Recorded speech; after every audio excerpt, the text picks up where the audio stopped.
Bismillahirrahmanirrahim. Assalamualaikum warahmatullahi wabarakatuh. Saudara-saudara dan hadirin sekalian, khususnya yang telah ditunjuk untuk melaksanakan temu bicara dengan saya dan rombongan pada hari ini dalam rangka melaksanakan upacara mencanangkan bulan bakti baik dari KMD maupun juga daripada MD. Ingin menggunakan kesempatan ini dengan saudara-saudara untuk memanjatkan puji syukur kehadirat Tuhan Yang Maha Kuasa, karena rahmat-Nya lah kita diberi kesempatan di samping menyaksikan upacara pencanangan bulan bakti juga masih diberi kesempatan untuk mengadakan temu bicara. Sebagaimana saudara-saudara telah juga mengetahui bahwa temu bicara ini sengaja diacarakan di antara lain adalah untuk dapat saudara-saudara menyampaikan berbagai masukan yang sangat penting bagi saya dan rombongan dalam melanjutkan daripada pembangunan nasional kita ini. Sebagaimana kita mengetahui bahwasanya pembangunan, hakikat daripada pembangunan nasional kita adalah pembangunan manusia seutuhnya dan pembangunan masyarakat Indonesia. Ini berarti tidak hanya membangun daripada manusia demi manusia, tapi juga masyarakat secara keseluruhannya, sehingga tidak ada satupun manusia maupun masyarakat ketinggalan dalam ikut serta melaksanakan daripada pembangunan itu. Kedua, pembangunan kita didasarkan pada trilogi pembangunan, stabilitas nasional, pertumbuhan, dan pemerataan. Maka pemerataan daripada ikut serta melaksanakan pembangunan maupun juga pemerataan dalam turut menikmati daripada setiap hasil pembangunan secara tahap demi tahap tersebut. Jadi pembangunan masyarakat dan pemerataan kita lakukan secara bersama-sama. Wujud daripada pemerataan yang kita lakukan sehingga tidak ada satu orang maupun juga desa yang tidak melaksanakan pembangunan. Semuanya harus ikut serta. Apa ini? Daripada pemerataan pembangunan untuk menjamin pertumbuhan yang telah ditopang oleh stabilitas nasional, dan pada dasarnya juga hasil pembangunan baik pertumbuhan pemerataan akan memperkuat daripada stabilitas nasional itu sendiri. Antara lain sejak semula itu membangun masyarakat dan pemerataan, pemerintah telah mengambil kebijaksanaan untuk melaksanakan program Inpres Instruksi Presiden dalam rangka melaksanakan pembangunan Inpres desa, kemudian Inpres daerah tingkat 2, tingkat 1, kemudian Inpres SD, Inpres kesehatan, kemudian Inpres obat dan lain sebagainya sampai kepada peningkatan daripada jalan dan sebagainya. Ini adalah antara lain merupakan salah satu wujud daripada pemerataan pembangunan, sehingga tidak ada satu desa pun itu, karena tidak ada satu desa pun yang tidak memperoleh Inpres desa tersebut. Dari jumlah permulaan 100.000 sampai sekarang adalah 6,5 juta, 6 juta daripada tahun yang sekarang, nanti mulai April ini menjadi 6,5 juta tiap-tiap desa. Inilah daripada wujud pemerataan daripada pelaksanaan pembangunan itu, sehingga tidak ada satu desa pun yang sebenarnya tidak melaksanakan pembangunan. Nah, daripada Inpres desa itu bukan bermaksud bahwa tujuan utamanya adalah hanya membangun dengan dana daripada Inpres yang relatif yang kecil, tapi yang penting daripada Inpres itu untuk mendorong potensi yang ada pada desa itu. Melewati apa? Melewati musyawarah desa dan sebagainya, sampai desa itu mengerahkan potensi yang dimiliki, apa yang diingini membangun desa itu, sehingga demikian maka setiap proyek tiap tahun dengan Inpres yang kecil akhirnya bisa menyelesaikan proyek-proyek yang besar. Itu selama 25 tahun yang seterusnya akan kita lakukan demikian. Walaupun demikian, maka ternyata bahwasanya tidak semua desa itu mempunyai kemampuan yang sama, potensinya yang besar, ada yang tidak. Hingga dengan demikian ada desa yang maju, tapi juga ada desa yang belum maju. Desa yang belum maju bukan karena turun bangun, memang potensinya adalah demikian. Sehingga sekarang daripada 65.000 desa itu masih kurang lebih 22.000 desa yang tertinggal. Belum potensinya kurang, sehingga lantas belum melaksanakan pembangunan sebagaimana desa-desa lainnya. Ini pun dengan sini perlu diperhatikan pemerintah. Di sampingnya meneruskan Inpres desa, maka desa-desa tertinggal itu kemudian ditambah kemampuan yang kurang ditambah dengan kemampuan, adalah dengan Inpres dengan IDT, Inpres desa tertinggal. Di sampingnya 6 juta atau 6,5 juta tahun yang akan datang, bahkan tiap-tiap desa sudah diberikan 20 juta tiap-tiap tahun, 3 tahun akan berturut sehingga 60 juta daripada desa-desa tertinggal. Ini merupakan modal yang akan bergulir, artinya akan terus-menerus di desa itu dan digunakan karena tadi desa tadi kurang mampu sehingga sekarang ditambah dengan 60 juta. Nah, ternyata bahwasanya sekarang rakyat kita yang hidup di bawah garis kemiskinan tidak hanya di desa tertinggal, tapi di desa yang sudah tidak tertinggal, non-IDT juga masih banyak rakyat kita yang hidup di bawah garis kemiskinan yang masuk kategori daripada prasejahtera dan sejahtera satu. Nah, ini juga harus kita perhatikan. Nah, perhatian dengan apa? Dengan ikut sertakan masyarakat. Agar supaya secara gotong royong perhatikan. Ternyata jumlahnya tidak sedikit. Jumlahnya masih kurang lebih 11,5 juta. Ya, rakyat kita yang hidup di bawah garis kemiskinan di daerah non-IDT. Daripada jumlah 26 juta secara keseluruhannya yang masih hidup di bawah garis kemiskinan, walaupun kita telah 25 tahun membangun. Itu.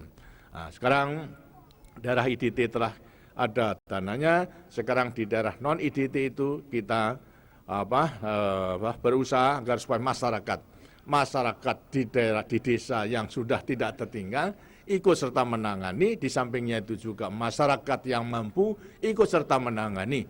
Karena itulah usahanya kita usahakan agar supaya rakyat yang masih hidup di bawah garis kemiskinan yang masuk kategori prasejahtera dan sejahtera satu kita anjurkan, mari. Tidak hanya semata-mata kita membantu begitu saja, tapi harus bangkit sendiri dengan melaksanakan tabungan. Oleh karena itulah kita melemparkan usaha taksra tabungan keluarga sejahtera untuk memungkinkan mereka itu mempunyai kemampuan menabung, dan menabungnya itu barangkali juga memang sulit yang masih hidup di bawah kemiskinan di daerah non-IDT tersebut. Karena itu harus dibantu oleh masyarakat, di antara lain juga masyarakat yang mampu. Untuk mempunyai persyaratan agar supaya punya tabungan 2.000 saja sebagai tanda pengenal bahwasanya mereka itu memang masih prasejahtera satu, mungkin kan bisa pinjam uang kepada bank, itu saja akan berat. Karena itu harus dibantu oleh lain, termasuk daripada pengusaha-pengusaha. 11,5 juta berarti 2.000 kali 11,5 juta berarti berapa? 23 miliar harus diakan untuk masing-masing itu mempunyai tabungan 2.000 tadi. Nah, dengan buku tabungan 2.000 itu kemudian masih harus disediakan dana untuk dipinjemi. Dipinjemi pun juga harus dengan dengan bunga yang murah. Kalau dengan bunga bank ya tidak mungkin, apalagi daripada bunga masyarakat yang bunganya itu ada sampai 35% satu bulan, sebagai 1 tahun 5%, 60% 1 tahun, tentunya tidak mungkin. Di daerah IDT tadi sudah diberikan dana tanpa bunga karena modal revolving yang 6 juta namanya. Sekarang di daerah non-IDT bagaimana? Nah, inilah kita kerahkan. Kita kerahkan daripada masyarakat untuk dapat menyusun dana yang nantinya merupakan sumber pemberi kredit kepada rakyat kita yang masuk kategori prasejahtera dan sejahtera satu di daerah non-IDT dengan bunga yang murah.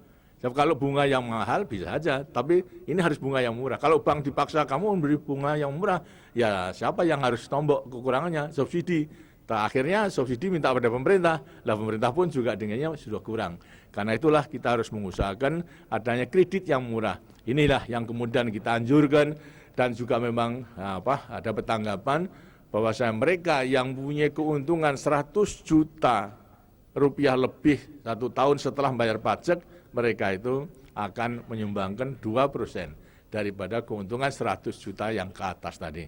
Ini jumlahnya juga tidak sedikit, sekarang sedang dikumpulkan, di antara inilah yang merupakan sumber daripada dana untuk memberikan kredit murah tadi kepada rakyat kita yang hidup dalam kategori prasejahtera sejahtera di daerah non-IDT. Karena itulah gerakan Takesra sama Kukesra itu dilemparkan atau dicanangkan agar supaya rakyat mempunyai tabungan dan bisa menabung. Nanti maksudnya agar supaya mereka yang telah mempunyai tabungan 2.000 itu untuk minjem pada bank dengan bunga yang murah tadi tentunya dibatasi. Itu tidak sembarang kemudian lantas akan minta kredit yang sebesar-besarnya, tidak, sesuai dengan usahanya. Kita ambil suatu keputusan supaya 10 kali daripada tabungan itu. Jadi tabungan pertama 2.000, 10 kali berarti 20.000 itu pertama. Tapi 20.000 supaya bisa menabung, memperkuat tabungannya harus menabung 10%. Berarti 20.000 ditabung 10% dari 2.000. Jadi tabungannya menjadi 2.000 tambah 2.000. Ini lunas, kemudian pinjam lagi 10 kali, bukan kali 2.000 tapi 4.000, terus pinjamannya 40.000. Potong lagi menabung 10%, 4.000. Kemudian tabungannya menjadi 4 tambah 4. Gitu, lantas dari 8. Nanti pinjam lagi 10 kali, 80. Dipotong lagi daripada tabungan. Dengan demikian mereka lambat laun mempunyai modal sendiri, sehingga nanti akan menjadi mandiri, tidak perlu tergantung kepada orang lain. Inilah maksudnya daripada membimbing mereka yang prasejahtera maupun sejahtera 1 menjadi prasejahtera atau menjadi sejahtera 2, 3, dan 3 plus, akhirnya menjadi pengusaha kecil yang mandiri, walaupun kecil mandiri dan tetap kita butuhkan sehingga nanti bisa mengembangkan usahanya, masuk daripada kategori pengusaha kecil yang mandiri kuat, mampu untuk meminjam pada dana pada bank dengan persyaratan-persyaratan bank yang biasa, sehingga nanti pinjamannya itu tidak hanya 10 kali daripada tabungannya, tapi sesuai dengan usahanya bisa sampai kepada 50 juta yang telah disediakan oleh bank dengan agunan daripada kelayaan usahanya. Yang usahanya layak dinilai, mereka bisa pinjam dengan bunga yang biasa. Inilah antara lain yang kita lemparkan daripada gerakan ini. Dengan cara demikian daripada LKMD maupun juga LMD akan terus bisa membina masyarakatnya, rakyatnya yang masih hidup di bawah garis kemiskinan, dan prasejahtera dan prasejahtera 1 untuk meningkat sampai kepada sejahtera 2, sejahtera 3, dan sejahtera 3 plus dan lain sebagainya. Itu banyak usaha yang harus dilakukan. Karena itulah mereka itu perlu bimbingan, di antara bimbingan daripada masyarakat desa itu sendiri, baik perorangan maupun juga daripada keseluruhan. Ini yang diharapkan untuk tahun-tahun ini dalam rangka bulan bakti daripada LKMD dan LMD, benar-benar diusahakan mengarahkan secepat mungkin rakyat kita yang masih hidup di bawah garis kemiskinan itu agar supaya segera terangkat. Mudah-mudahan pelita ke-6 setidak-tidaknya, ya pelita ke-7 semuanya sudah terangkat, sehingga masyarakat yang adil dan makmur berdasarkan Pancasila itu bisa terwujud. Masyarakat adil dan makmur itu jangan jangan gambarkan semua itu kaya, itu tidak. Kaya itu belum tentu kalau makmur dan sejahtera. Orang kaya bisa tidak sejahtera. Yang tidak sejahtera batinnya tidak sejahtera itu. Tapi kita yang kecil, barang yang kecil bisa juga cukup tapi sejahtera. Kenapa? Ya tentram daripada hidupnya. Inilah, jangan gambarkan kalau nanti sejahtera, masyarakat adil dan makmur berdasarkan Pancasila itu semua kaya, semua menjadi konglomerat, yang enggak ada daripada semua. Tapi yang penting adalah hidup tentram dengan kemampuan daripada usahanya sendiri. Ini yang kita usahakan agar supaya mandiri. Kemudian saya juga nanti akan sudah meresmikan beberapa proyek, dan setelah itu juga akan nanti melihat hasil-hasil daripada apa yang telah usahakan daripada desa-desa IDT, maupun juga nanti akan panen itu di daerah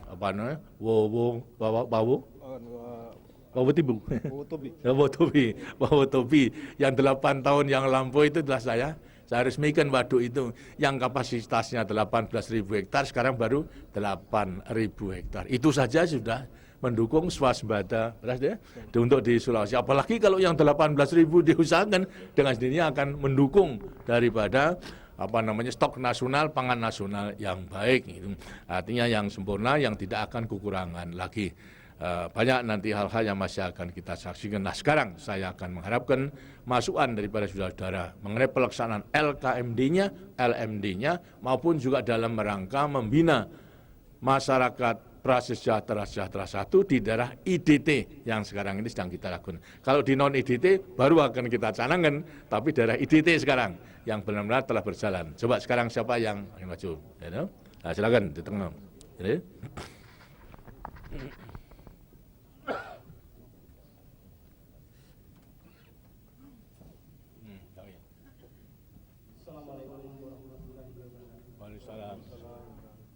Bapak Presiden yang kami cintai dan kami banggakan bersama Allah.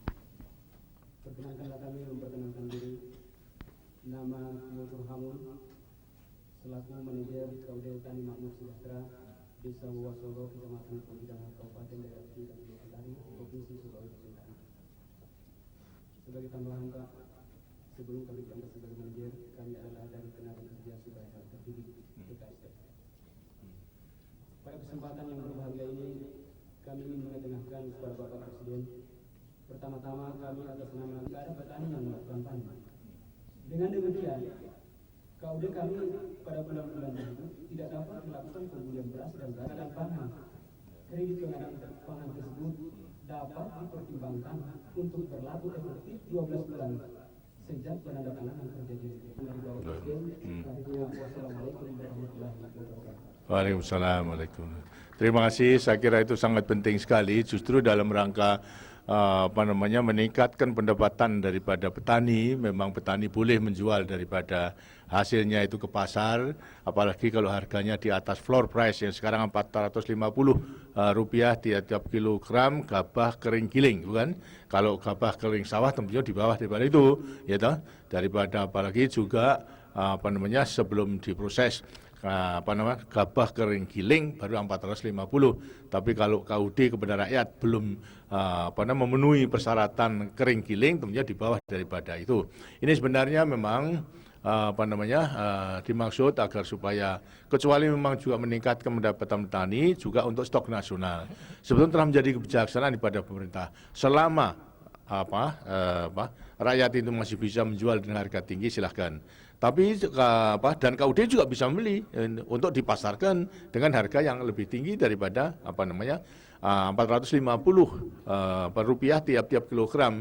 Tapi penjualnya beras tentunya harga beras lain daripada harga gabah kering giling tersebut itu. Asalkan harganya nanti tidak akan melebihi daripada ceiling price. Dan kalau melebihi daripada itu kasihan konsumen, bukan petani harus membeli dengan cara mahal.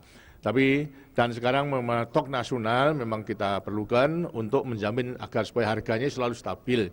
Karena itu pembelian itu mutlak. Sebenarnya sudah ada petunjuk itu, tinggal sekarang memang mengecek apakah benar arus daripada kredit untuk segera membeli saat panen itu, kemudian lantas harganya turun, tapi pada waktu panen segera ada badan lembaga yang membelinya, diantaranya KUD dan juga non KUD itu juga boleh membeli. Tadi bahwasanya kesulitan mengenai soal kredit karena dibatasi tidak 1 tahun. Memang ada untung ruginya itu. Menurut pengalaman yang lampau diberikan keluasan akhirnya kreditnya tidak kembali, ya. Nah, akibatnya siapa yang rugi? Bukan petani karena kemudian digunakan untuk lainnya. Dan sekarang pada rame-ramenya panen itu yang penting. Itu agar supaya KUD mempunyai uang untuk membeli daripada rakyat yang mau menjual. Menjual untuk apa? Untuk memenuhi kebutuhan hidup maupun juga untuk memenuhi kewajiban dalam rangka membayar pinjamannya. Dalam pinjam KUD itu dengan sini harus segera. Tapi kalau sudah demikian itu ya disesuaikan dengan kemampuan yang ada daripada KUD. Dengan demikian, karena pengalaman yang lampau itu adalah sembarang, artinya diberikan kredit, ternyata bahwasanya justru daripada kredit pembelian pangan, bukan kredit usaha tani untuk produksi, kredit untuk membeli pangan banyak yang nunggak, itu tidak dikembalikan. Karena apa? Bukan untuk membeli pangan, tapi untuk membeli lain-lainnya. Nah, mau untung ternyata buntung, jadi tidak bisa mengembalikan daripada kredit. Ini sebagai satu pengalaman. Kata yang penting sekarang nanti akan dicatat oleh Bulog yang mempunyai kewajiban dengan dolok-doloknya pada saat-saat panennya itu, agar supaya rakyat menjualnya segera akan ditabung. Di antara lainnya adalah memang untuk kebutuhan hidup maupun juga untuk kewajiban daripada membayar hutang-hutangnya kepada pemerintah.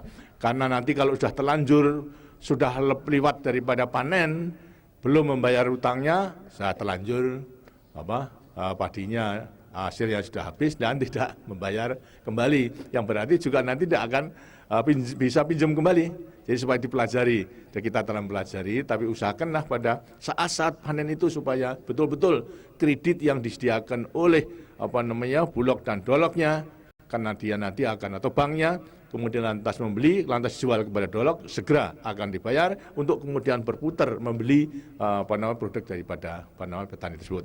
Demikian ya, supaya diadakan penelitian bukan salah, tapi ya pengalamannya itu agar supaya juga digunakan untuk nanti, kalau nanti tidak membayar, tidak dikembalikan, pengurus KUD-nya yang dituntut atau yang harus bertanggung jawab. Terima kasih. Silakan. Sekarang dari apa? Nah ini coba silakan. Ini dari Bali rupanya. Ya. Bismillahirrahmanirrahim. Assalamualaikum warahmatullahi wabarakatuh. Waalaikumsalam. Bapak Presiden bersama dengan rombongan yang kami hormati. Dalam kesempatan ini perkenalkanlah kami memperkenalkan diri. Nama Haji Menjim Armayadi. Menjadi Ketua LKMD sejak tahun 1980, sudah 12 tahun sampai sekarang, alhamdulillah.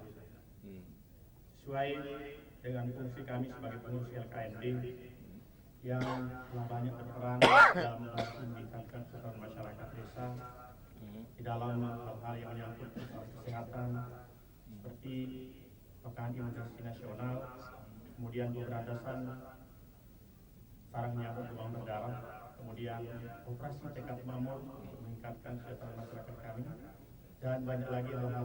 Pada waktu sidang paripurna DPR MPR pada bulan Januari yang baru lalu, maka saya tegaskan bahwa di dalam tahun sekarang ini telah diadakan atau diprogramkan latihan kepada ketua LKMD maupun pengurus LKMD lainnya mengenai latihan perencanaan